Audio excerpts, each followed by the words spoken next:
in the future. I call Eugenie Sage. Thank you, Mr Speaker. Pleased to take a call for the Green Party on the Environmental Reporting Bill. Well, New Zealand's lagged well behind international best practice because we are the only country in the OECD without an ongoing commitment in law to regularly monitor the state of our environment. And that's why the Green Party is supporting this bill being referred to Select Committee, because it's a welcome step towards that and towards catching up with the rest of the OECD. But the Green Party has some quite significant concerns about the bill, and our position beyond first reading will depend on how those concerns are dealt with at Select Committee and whether they're actually addressed. And we certainly need to make regular and independent reporting on the state of the environment, make sure that that is guaranteed by law, because our history has shown that governments can manipulate environmental data if it suits them. And it was in 2008 that the Green Party revealed that the then Labour government had suppressed the final chapter in the 2007 State of the Environment report. And that suppressed chapter suggested that increased car use, dairy intensification and overconsumption were driving environmental decline.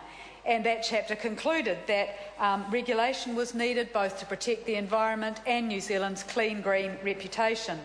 The government of the day didn't want to hear this. It didn't want New Zealanders to hear that. So the chapter was suppressed until the Green Party found it and released it.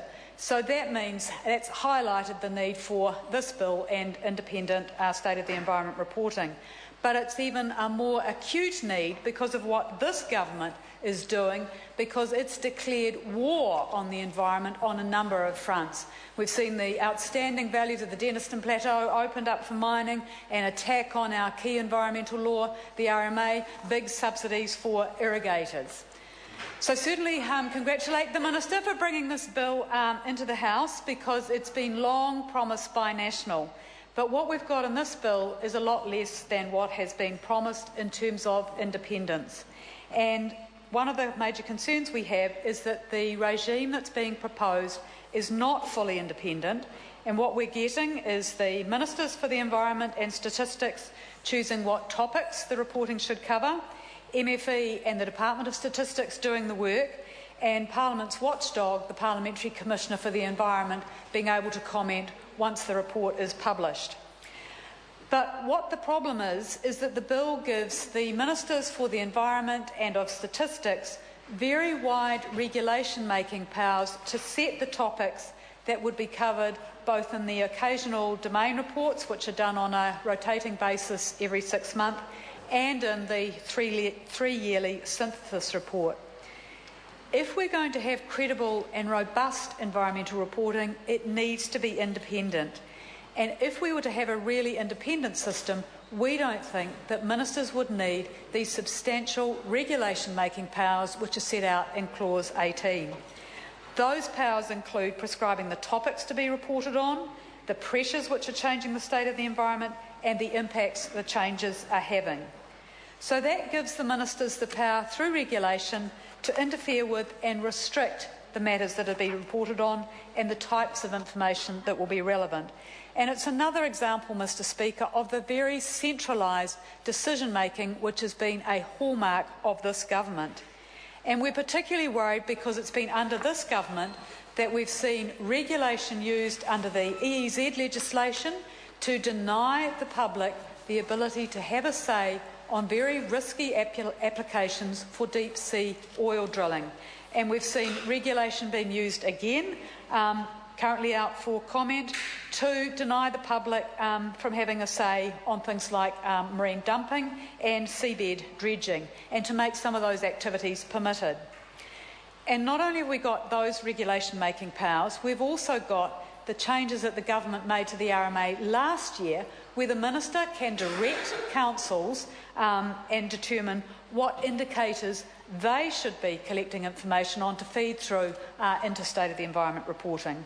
So if we're to have a credible system, ministers need to be hands-off, that means those regulation powers in Clause 18 need to go, and the topic should either be set by the government statistician and the Secretary for the Environment, or be set in the primary legislation by Parliament. So we'll be very interested in the submissions on this point of the bill. The second major flaw in the bill is that it enables both the Secretary for the Environment and the government statistician to withhold any environmental information or analysis which will be or has been used in an environmental report if it's integral to that report, or if it's potentially its release could compromise the independence of the report. The thinking here appears to be that the environmental reporting will be similar to the Tier 1 statistics with things like GDP, but one of the problems is this non-disclosure clause covers the PCE. It cuts across the powers that she has in the Environment Act to request information from government agencies. So it's undermining the whole independence of reporting and the PCE's powers by ensuring that this non-disclosure clause applies to her as well to ministers. And what our concern is that it potentially would allow the government statistician and the Secretary of MFE to block the release of quite considerable environmental trend and state information which will be being collected to prepare things like the synthesis report. And it will also make it potentially impossible for researchers to question the accuracy of published environmental reports and the conclusions that are drawn if they can't request this information. And the bill says that the no disclosure clause applies despite any other enactment. That means there's been a deliberate decision to override the Official Information Act, which is the commitment to open government and freedom of information. That also means there's no opportunity for the Ombudsman to review the non-disclosure decisions.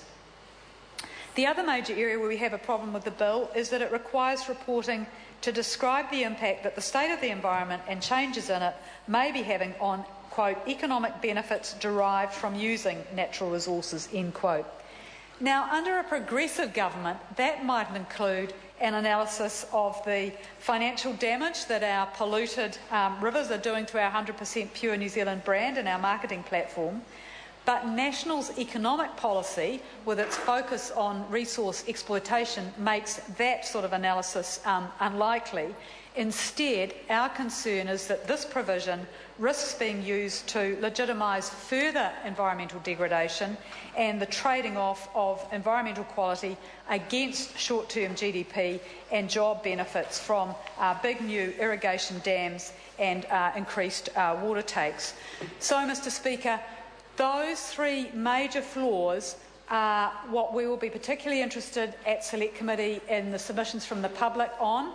We support the bill going to Select Committee because it is a step to give a statutory base to environmental reporting, but we don't see it as being fully independent and fully robust because of that provision for the Minister to set the topics in regulation, and because the way in which the Parliamentary Commissioner for the Environment's powers to request information have been eliminated with those non-disclosure provisions. So that is quite significant shortcomings in the bill, which we hope can be addressed through Select Committee. The Minister has indicated that on the non-disclosure provision there will be some discussion there, but we definitely want to see that provision changed. Thank you.